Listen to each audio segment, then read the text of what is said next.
We're going to go to a passage that is familiar to us, but instead of reading it, I'd like you to watch a video about that particular morning when it was discovered that Jesus is not dead anymore, but he has risen from the dead.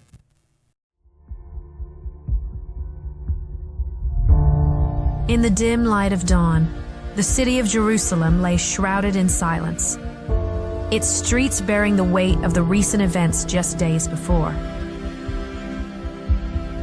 Just beyond the city walls, in a garden tomb, lay the body of Jesus wrapped in linen, and the hopes and dreams of his followers are entombed there with him. Mary Magdalene and Mary, the mother of James, hearts heavy with grief, make their way to the tomb. As they approach, they discuss the heavy stone sealing its entrance. They wonder how they might enter the tomb to anoint Jesus' body with spices. But when they arrive, they discover that the unimaginable has happened. They find the stone rolled away. Fear grips their hearts as they step inside, only to find that the tomb is empty and that the body of Jesus isn't there. Suddenly, two angels of the Lord appear before them, each wearing white. And with the roar of lightning and thunder, they declare, "Why do you seek the living among the dead? He is not here. He has risen." Those words echo deeply into their souls, dispelling the darkness of grief and despair. For Jesus, the one they've given their hearts and lives to, is indeed alive. Today you're invited to discover the King of Kings and the Lord of Lords, and to experience the overwhelming gift of grace and salvation that's being offered through the life, death, and resurrection of Jesus.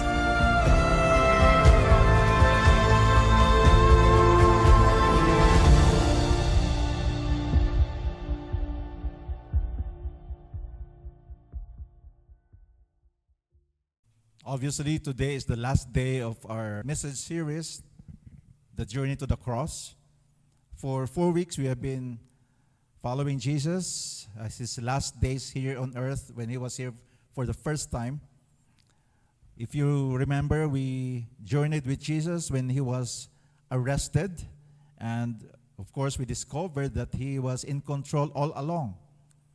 Then we also followed Jesus when he was tried unjustly, a kangaroo court, if using a modern term of an illegal trial.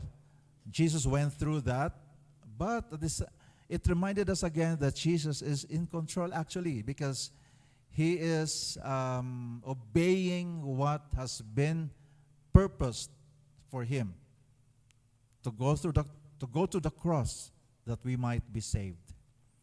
And one Sunday we also went back, a throwback, and we examined what happened between Palm Sunday and Good Friday.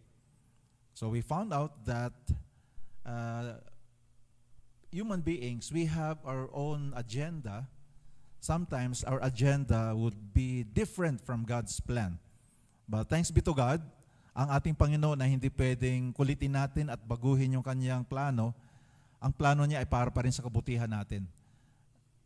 Gusto ko lang ma-imagine, paano lang kaya kung ang Panginoong Diyos natin ay parang tayong tao, parang isang tatay o nanay na pagkatapos umiyak yung anak, sige na nga. Pero in the long run, hindi pala maganda yung naging resulta, no? But God was so steadfast. He is firm in his purpose for us. That's why even if we have other plans, his plan will always prevail for our benefit. And then last Sunday, Sister Flor shared to us a very meaningful message about the sacrifice of Jesus. That's how he loves us so much. Ibig sabihin, ganong katindi ang kasalanan na kailangan si Jesus mag-suffer for us. That's why the message last Sunday reminded us that Ganon katindi ang sin that we should not take lightly. Sin, because it cost Jesus for God Himself to come to us, to die for us. Because that's how that's how terrible sin is, and how destructive sin is. But today, we celebrate because finally, Jesus completed His journey, His purpose on earth. So on the cross, when He said, "It is finished," He used the word, it is a transaction word, tetelestai. In Greek, it means a transaction has been sealed. Parang yung isang ahente, ibig sabihin, na-close na yung deal. Para sa nag-uusap na dalawang tao, tapos na kasunduan. Merong deal na nangyari. Anong deal na nangyari? Nagkaroon ng isang exchange. Yung kaluluwa natin, yung kaligtasan natin, Jesus placed Himself on the cross that we might be saved for those who believe. So, when He said, tetelestai, parang sa parang sa mga doctor, tapos na yung operation. Safe ka na. Para sa mga lawyers sa court, nag-decide na ang judge, panalo ka na. Yun ang equivalent ng word na it is finished. So this morning, let us listen to the word with this awareness that Jesus has won the battle, that He is victorious. So, going to the cross was not the end of the story. It's not the end of the story. Hindi yun ang final destination. Ibig sabihin, death, ang kamatayan, does not have the last say. Amen? So if you are following with your card right now, I would like to share to you that there's another side of the cross. Alam niyo ba na there are two sides to it? The cross is a dividing point in our lives. When you stand before the cross, pag nakatayo tayo sa harap ng cross, we stand before a crossroad. Crossroad. And we have to make a choice. There are two sides of the cross for every season. And you can only be on one side. Take note of that. Or the other. For the past 4 weeks, we have been focusing on the journey to the cross. Today, we are going to look at what it means to be on the other side of the cross. So I'd like to present to you 3 things. Ito, nasa card nyo rin. That first, I will talk about from the scripture, the other side of the cross for the women of the tomb. Yung nakadiscover na si Jesus pala ay nabuhay namang muli. And then, I will share to you the other side of the cross for Jesus. And then finally, the other side of the cross for you. And of course, ang tanong, what's next? So let's go first to the other side of the cross for the women of the tomb.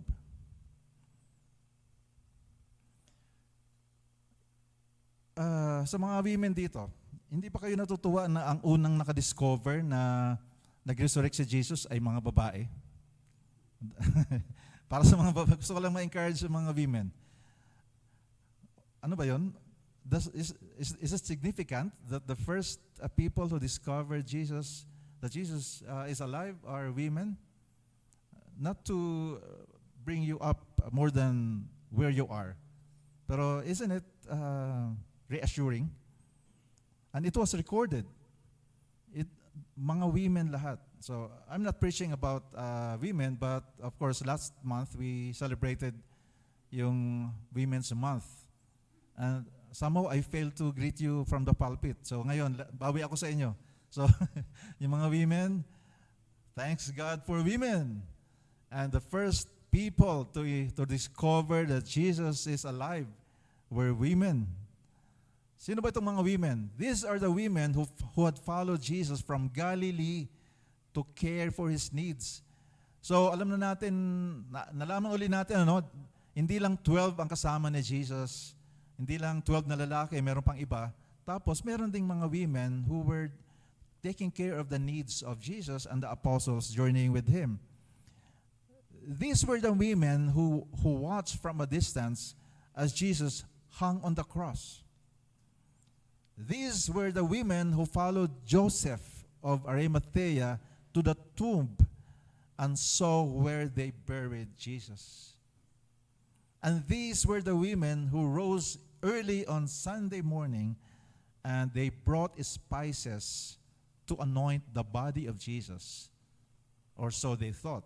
Kala nila kasi, because they were doing a custom during their time that those who are buried, dalagyan ng spices, i-anoint yun.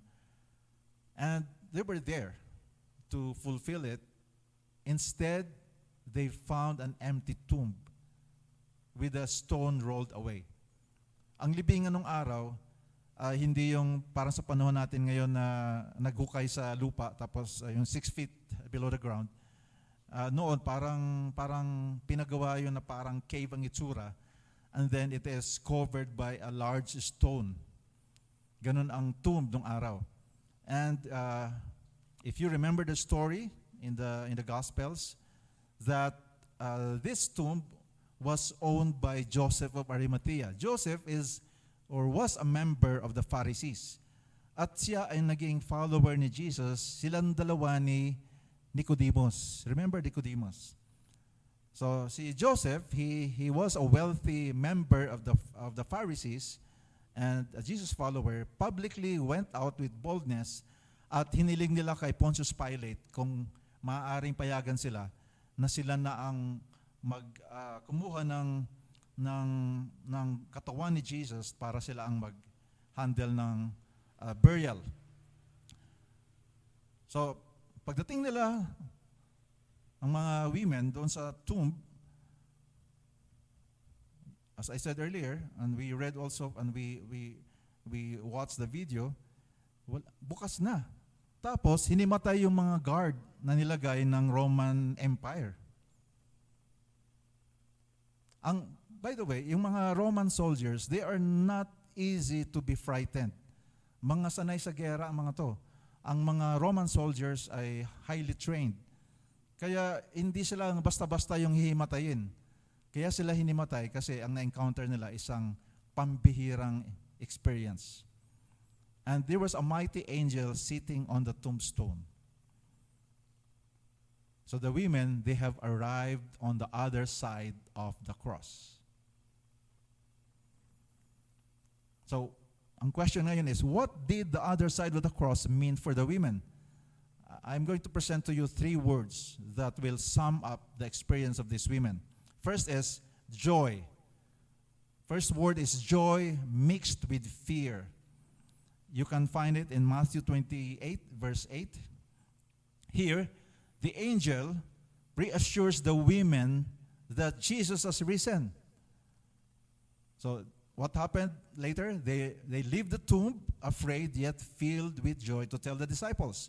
So balikan nga natin yung scripture na yon on verse 5 to 8.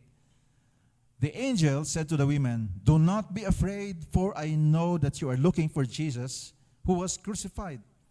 He is not here, he is risen, just as he said. Come and see the place where he lay. Then go quickly and tell his disciples he has risen from the dead and is going ahead of you into Galilee. There you will see him. Now I have told you." So the women hurried away from the tomb, afraid yet filled with joy, and ran to tell his disciples. The angel shared to the women the good news of the resurrection of Jesus. And the women hurried away from the tomb. They were afraid because it is an extraordinary experience. Wala pa silang previous experience, something like this. And the angel told them, "Do not be afraid." But they were still afraid. Parang tayo rin kuminsan, no? Kahit na nag-pray tayo and then we read from the Bible, sabi ni God, trend is, yung do not be afraid, do not fear, you can find it 365 times written all over the Bible. and yet sometimes anong nangyari, we're still afraid. Huwag kayong ibig sabihin, huwag kayong ma-feeling condemned. Kasi ito nga, harap-harapan na sinabihan ng angel, pero and yet they were still afraid. It happens sometimes to us. Even believers, sometimes we become afraid. Anyway, this angel had come from heaven fresh with the glory of God. His appearance was like lightning as described in the scriptures. His clothes were white as snow. So it's an extraordinary view from the women. So what happened? As I mentioned earlier, the tough Roman soldiers guarding the tomb were so afraid of him that they shook and became like dead men. No wonder the women were afraid. So talagang matatakot talaga sila sa ganung yung mga veteranong ng mga sundalo. Hindi nila makayanan. I believe, LJC family, that the reason they were afraid because they just didn't know what this all meant yet. Parang fear of the unknown ito. They had come expecting to anoint a dead man's body, and now the angel tells them, Jesus is alive. Wala na siya rito. So ang tanong dito is, what did this mean for them? What did this mean for the disciples? What did this mean for the world? And so the women, they hurry away from the tomb, as narrated in the scriptures. They are afraid, but at the same time, they were also filled with joy. And here is the dominant emotion for the women. They are filled with joy at the sight of the empty tomb, joy at the good news that Jesus is risen from the dead, joy that Jesus is alive and going ahead of them into Galilee. Ano pa? Joy that they will see their Lord again. So, Life Journey family, it's a strange combination at first. But when you look at it closely, it all makes sense. Hence, joy mixed with fear. Another word that we can describe with what happened to the women is the word worship, based on Matthew 28 verse 9. Yung word na worship. Jesus meets the women, ang sabi dun sa scripture na narinig natin kanina, who respond by clasping his feet and worshiping him in reverence. So as we read in verse 9 of Matthew 28, suddenly Jesus met them, and then Jesus said, "Greetings." They came to him, clasped his feet, and worshiped him. And so the women were not only the first witnesses to view the empty tomb, and not only the first ones to hear the good news that Jesus had risen, they were also the first to see Jesus alive.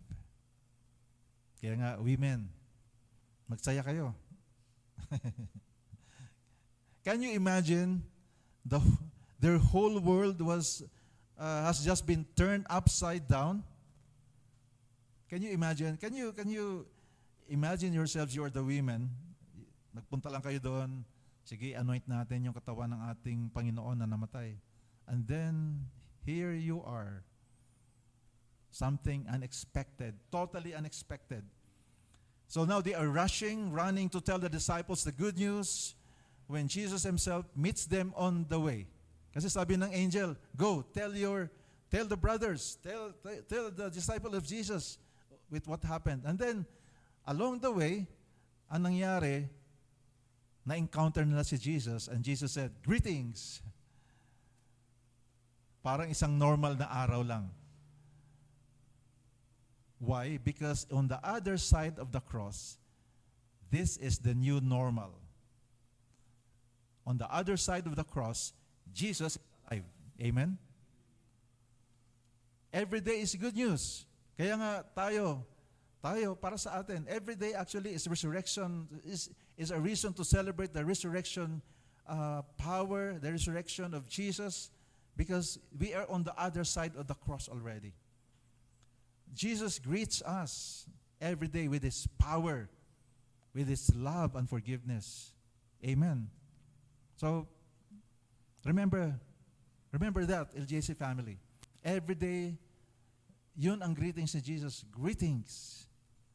And we get to encounter Jesus, who is alive every day. The women come to Jesus. They clasped His feet. Custom yun doon para pakita ng reverence. And then they worship Jesus. They worship their Lord, who suffered so much for them, and now is standing alive very well on the other side of the cross. Worship. That is what happens when we are on the other side of the cross. Amen? Another word that describes what happened with the women in their encounter with the risen Jesus is the word commission. Hindi ito yung commission sa pag nakabenta. ito yung commission of sending away. Yung after na-assign ang isang tao, deployment. Yun, pwedeng gamitin yung word na yun. Deployment. So this is the third word for the women this morning, commission. Let's go to verse 10. But before that, tingnan natin yung description dito. Because in this particular experience by the women, Jesus instructs the women to tell His brothers to go to Galilee where they will see Him. So there was an instructions. There was commissioning. So let's go to the word. Tingnan natin yung verse 10 ng chapter 28. Then Jesus said to them, "Do not be afraid. Go." Yan na yung commissioning. "Go and tell my brothers to go to Galilee. There they will see me." The resurrection of Jesus is not just a nice story. Rather, it is the basis for new marching orders. The resurrection is good news, and the good news is for sharing. And so Jesus commissions the women. Jesus deploys the women. Jesus instructs the women to go and tell the disciples. Later, this commission will extend to the disciples themselves and then to us. As Jesus commissions us all, Jesus commissions all of us to go into the world and tell the gospel. The gospel, the good news that Jesus is alive. The good news of Resurrection Sunday, that Jesus Christ is alive. Amen? So what did the other side of the cross mean for the women? Again, 3 words: joy, worship, commission. And it is the same for us today. We should be filled with joy that Jesus is alive. We should fall at His feet in worship. We should go forth and tell others the good news of Jesus Christ. Amen? Amen ba, LGC family? Now let's talk about the other side of the cross for Jesus. What did the other side of the cross mean for Jesus? 3 words again. First is satisfaction, reunion, and glory. Let's talk about satisfaction. For on the other side of the cross for Jesus, it meant satisfaction. It has been prophesied by Isaiah. We can find it in Isaiah 53 verse 11. Because here, after suffering, after Jesus went to the cross and then rising again from the dead, Jesus sees the light of life and is satisfied, justifying many and bearing their iniquities. Another word for iniquity is sin. Jesus, He bore our sins on the cross. Tingnan natin, ano ba yung na-prophesy in Isaiah chapter 53, verse 11. Thousands of years before Jesus was born and then went to the cross, sinabi na ni God ito kay Isaiah after the suffering of his soul, he will see the light of life and be satisfied. By his knowledge, my righteous servant will justify many, and he will bear their iniquities. Again, that is another proof how faithful God is. God made a promise thousands of years before Jesus came that it's bound to happen, and Jesus fulfilled it on the cross a little more than 2,000 years ago. It was foretold by God. It was prophesied that after the suffering of his soul, he will see the light of life and be satisfied, as prophesied by Isaiah. Again, a reminder for us, Jesus went to the cross for a purpose. There was a reason why he marched determinedly to the cross in his last days. He never wavered. He prayed through the temptation in the garden, the temptation, sabi niya sa Ama sa Langit, kung pwede na wag nang mangyari, pero ang sabi niya, nevertheless, your will be done. And also, as shared to us last Sunday, he refused for him to be dulled in his senses so that he can experience the pain, because that is the promise of God, that someone will sacrifice for us. How can you sacrifice if you're not experiencing the pain? So see, Jesus, he went to the cross to pay the price for your sins, for my sins pala, plural, that we might be forgiven. Or as Isaiah 53 puts it here, to bear our sins and to justify many. Yung word to justify, it means si Jesus, inako na niya yung kasalanan natin in our place. Yung ating mga record sa Kanya nalagay. At lahat ng nanampalataya sa Kanya, na-avail natin yon.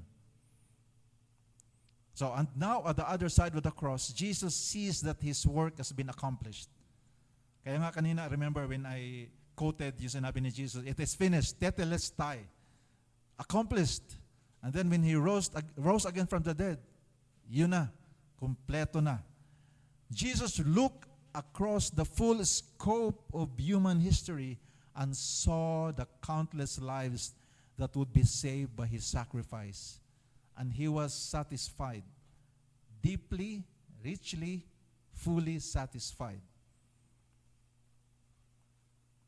Nung nasa cross siya at na-fulfill yung nakalagay sa Isaiah 53, He was thinking of you. He was thinking of us. That's why He was satisfied that at the right time, He will be revealed to you, to us. That's why He was satisfied. Another word that can describe what it means for Jesus to be on the other side of the cross is the word reunion. For this, we will flash back to John 13. In the upper room, the night before Jesus went to the cross, we can read there in John 13:1, because Jesus finally acknowledged that He has to leave this earth and go back to where He belongs. So in verse 1 of John chapter 13, it was just before the Passover feast. Jesus knew that the time had come for Him to leave this world and go to the Father. So, as described in the scripture, it was just before the Passover feast. Within the next 24 hours, Jesus would be arrested, betrayed, abandoned, denied, beaten, crucified, dead, and buried. Alam ni Jesus ang lahat ng to. And yet for Jesus, these next 24 hours meant something else. it was time for him to finally leave this world and return to the Father. At Christmas time, Jesus left the Father and came to our world. And every day, how he longed, it's an assumption, to return. It is part of the price Jesus paid to save us from our sins. Can you imagine Jesus, who reigns on the throne, spending more than 30 years here on earth, dealing with someone like you and me? Can you just imagine yung mga paging makulit natin at mga matitigas ang ulo? Our Creator, He spent time with us. Can you imagine na dito si Jesus at na-experience na yung lahat ng ating lahat ng pagiging tayo. Lahat tayo may kanya-kanya tayong uniqueness, di ba? Pinaganda ko lang yung unique. Lahat tayo mayroong kanya-kanyang kakulitan at katigasan ng ulo, tama ba 'yon? And then He spent time with us, like us. I believe wala namang pinagkaiba yung mga tao ng panahon ni Jesus at yung panahon na yon. Nag-iba lang yung pananamit natin, nag-iba lang yung ating mga kilos, pero ugali, I believe walang pinagkaiba halos, The way people respond to circumstances and things, pareho lang. May internet o wala, pareho lang yung response natin, di ba? Tama ba yun? And yet, Jesus chose to spend time with us. So, amazing lang, Amazing. So it's time for him to go to the Father. The other side of the cross meant Jesus' work here on earth was done, and he looked forward to the glorious reunion with his Father in heaven. Amen. Another word that would describe the other side of the cross for Jesus is found in Revelation chapter 5, verse 12 to 13. The scene now is in heaven. Nasa tayo sa heaven as described by John the Beloved. Jesus, the Lamb of God, stands in the center of the throne, encircled by 4 living creatures and the elders. They are surrounded by a choir of angels. So si Jesus, tapos yung 4 living creatures, tapos yung mga elders, tapos napapalibutan sila ng choir of angels. Thousands upon thousands, 10,000 times 10,000 who sing in a loud voice. Let's go to that passage. Worthy is the Lamb who was slain to receive power and wealth and wisdom and strength and honor and glory and praise. Then every creature in heaven and on earth and under the earth and on the sea and all that is in them join them in singing, to him who sits on the throne and to the Lamb be praise and honor and glory and power forever and ever.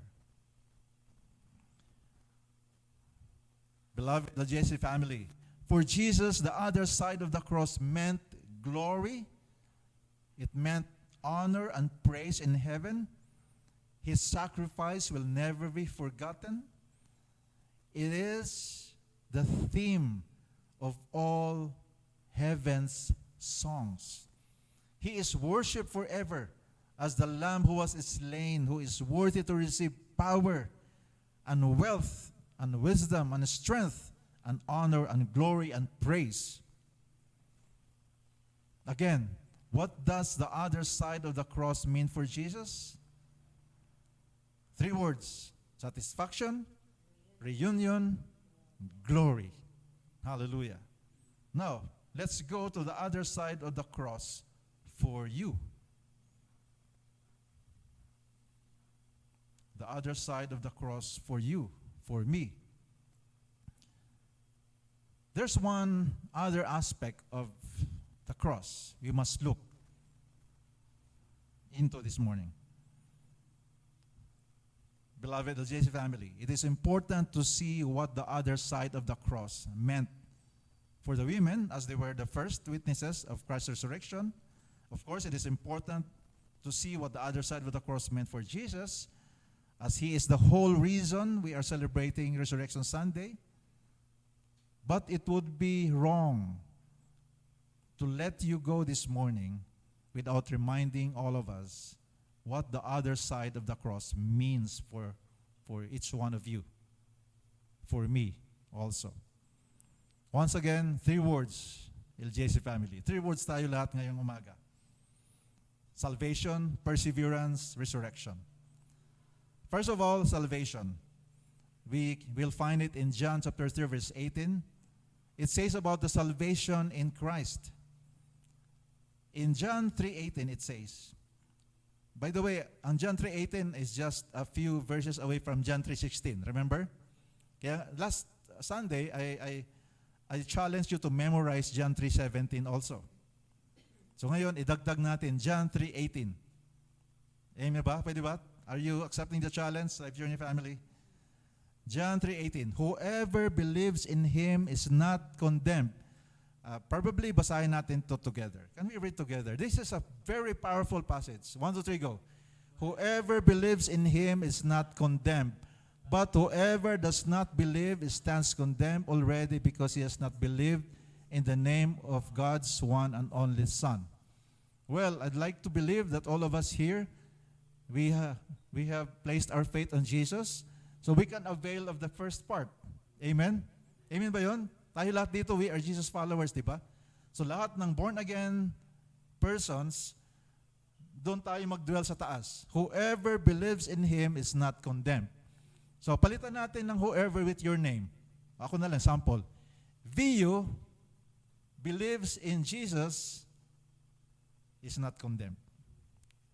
So palitan nyo na pangalan nyo. Sample. Whoever believes in Him. So, doon tayo, i-celebrate natin yung ano na yun, yung first part. Kasi, we are born again people na, di ba? So, Lando, who believes in Jesus, is not condemned. Amen ba, bro? Amen? Amen? Amen, bro? Sige. So, palitan nyo ng pangalan nyo. Pero ito ngayon, yung last part nga lang, that's why we are continuously praying for the people we love, and even the people in your office, in your surroundings, that they might also open their spiritual eyes so that they can avail of the promise of God. Amen? That's why we have to share, to tell the other people that Jesus is alive. Are you willing na yung mga mahal natin sa buhay will be condemned? I'm sure you are not willing. Willing ba, okay ba sa inyo na tayo lang nakaka-avail ng first part ng John 3:18? I suppose no. That's why, Life Journey family, yes, we celebrate that we are saved, but at the same time, this passage reminds us that we should not stop interceding, inviting people, letting them know of Jesus, so that they can experience that promise that they are not going to be condemned.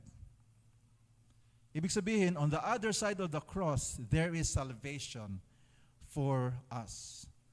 So that's the reason why we are celebrating this morning, because we have received the gift of eternal life through Jesus Christ. We did not work for it. Sabi nga sa Ephesians chapter 2, verses 8 to 9, we are saved not because of what we have done, but purely because of the grace of God through Jesus Christ. It's not about going to church every Sunday, although dapat mag-celebrate tayo lagi, but hindi yon kinakount. Perfect attendance ka ba ng year 2025? Then saved ka na. Hindi yon. That will not save you. The reason why we gather here is because we are celebrating the God who saved us. Amen?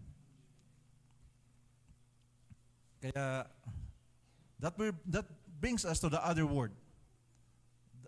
The other side of the cross for us. The word perseverance. Perseverance.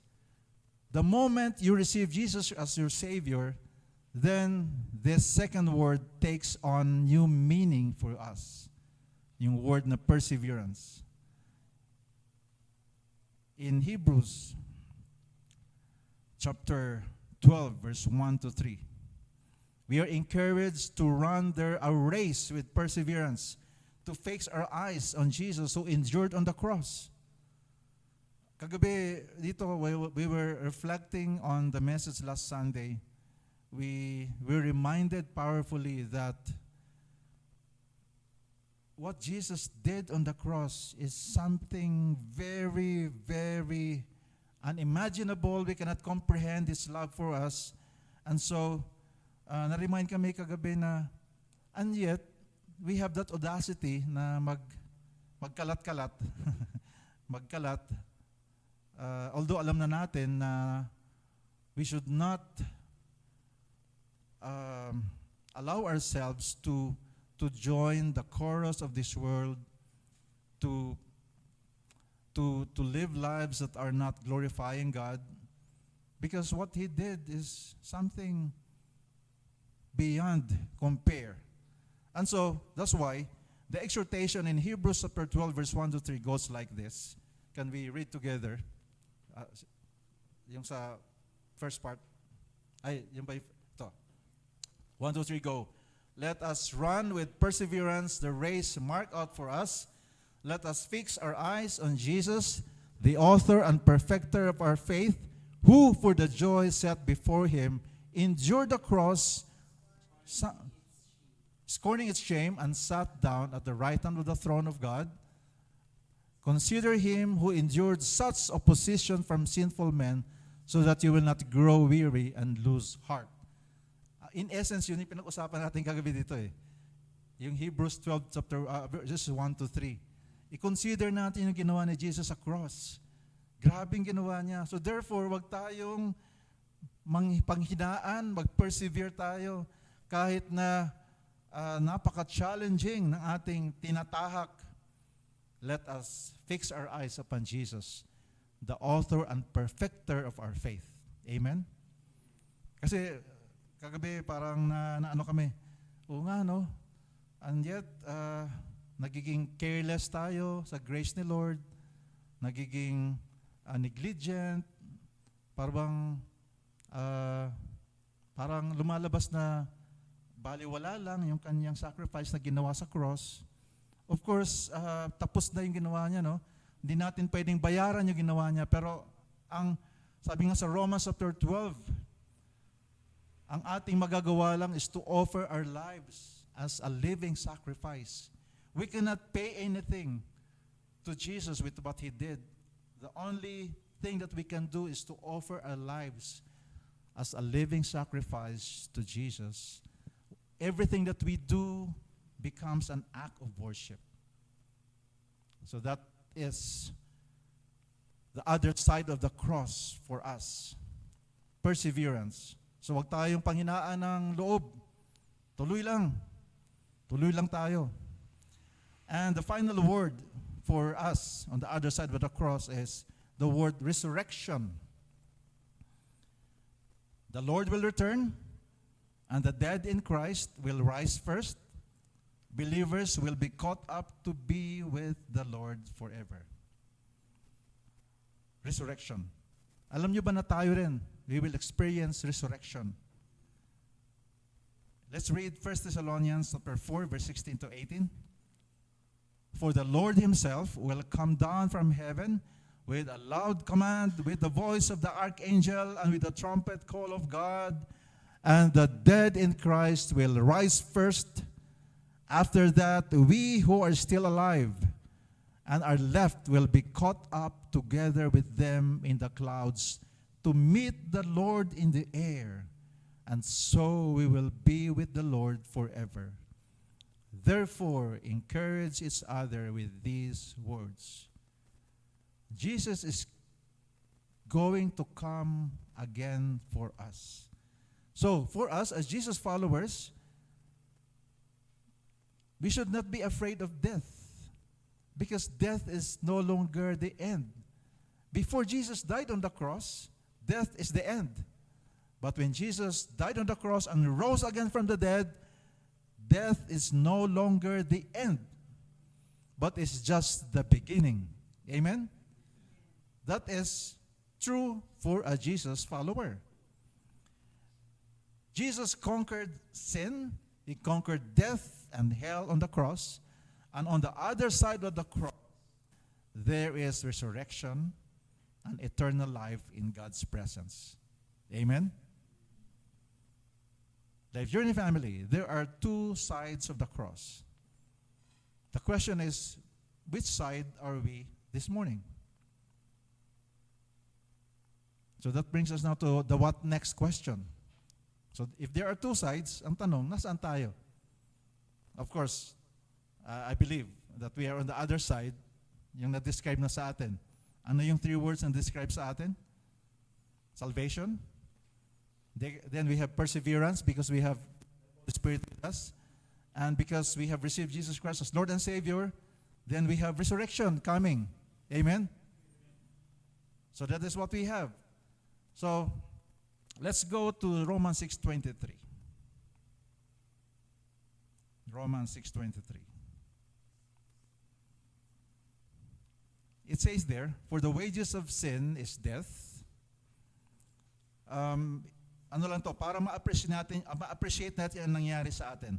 Before we accepted Jesus Christ as Lord and Savior, meron isang malaking gap or chasm between you and God. Malaking divide na hindi basta-basta matatawid. Kasi for the wages of sin is death. Ang kabila nun, ano ang kabila nun? For the wages of death is sin. For the wages of sin is death, but the gift of God is eternal life. So, when you receive the gift of eternal life, when you receive Jesus Christ as Lord and Savior, ang nangyari ngayon, na-avail natin yung gift of eternal life. That is the other side of the cross. Para ma-appreciate lang natin that before we had Jesus in our lives, ang layo na hindi kayang tawirin between you and God. But thanks be to Jesus, His death on the cross and the resurrection, na-reveal ngayon sa iyo, sa inyo. Pwede pala tayo makapunta sa langit, makapunta sa Ama, through Jesus Christ. Amen. So that is where we are right now. Because we receive Jesus Christ as Lord and Savior, we have the gift of eternal life. Ang ating ini-experience ngayon, hindi na yung consequence ng kasalanan. Ang ating ina-avail na ngayon, yung mabuhay sa presensya ng Panginoon. Amen? There's more. As we conclude this message this morning. Sabi doon sa slide natin, through faith in Jesus, you can experience new life that is empowered by the resurrection. Jesus' followers are now empowered to live in freedom from sin's dominion. So, kung Jesus follower ka na, hindi na tayo alipin ng kasalanan. In other words, we can say no to sin. No. Sa atin kasi, no. I remember, naalala ko lang kasi nung nasa Tokyo kami ni Flora. Dito kasi nasanay ako na pag may pulis, hello sir, good morning. Kumusta? Sir, pa-picture naman tayo. Dumaan kami sa police station sa Tokyo. Excuse me sir, ma'am, can we have a picture with you? Sabi ng mga police, sabay-sabay, no. So tayo ngayon, when sin comes tempting us, anong sabihin natin? No way. Because we are not slaves to sin anymore. We are now slaves to Christ. Amen? Kay Jesus, yes. Sa sin, no. No way. Amen ba? Amen? Let's read Galatians chapter 2 verse 20. Yun ang nagbibigay ng assurance sa atin eh. Let's read together. I have been crucified with Christ, and it is no longer I who live, but Christ lives in me, and the life which I now live in the flesh, I live by faith in the Son of God who loved me and gave Himself for me. Because of this, I can say no to sin. Amen? Isa na lang. Para lalong masaya ang ating Resurrection Sunday. So you can say no to sin. Let's go to Romans 8:11. Let's read together. And if the spirit of him who raised Jesus from the dead is living in you, he who raised Christ from the dead will also give life to your mortal bodies because of his spirit who lives in you. That's why you can say no. Because the Spirit of God lives in your mortal body. So finally, El Jesse family.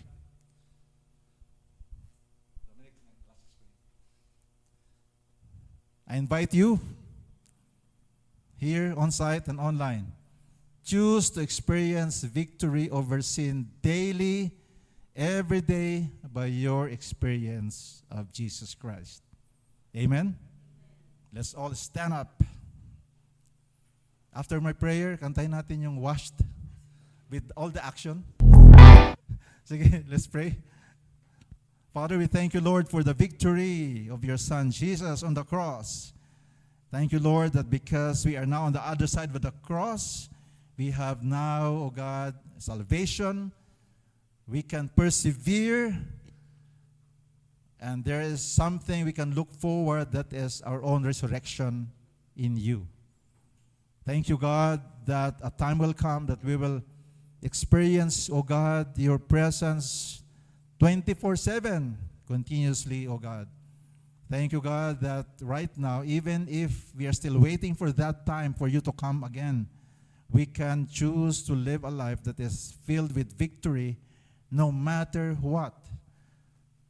And God, be glorified, even as we declare that we have been washed by the blood, we have been washed by your word. God, be glorified in our lives and give us that compelling decision to share also your truth to others. In Jesus' name, amen.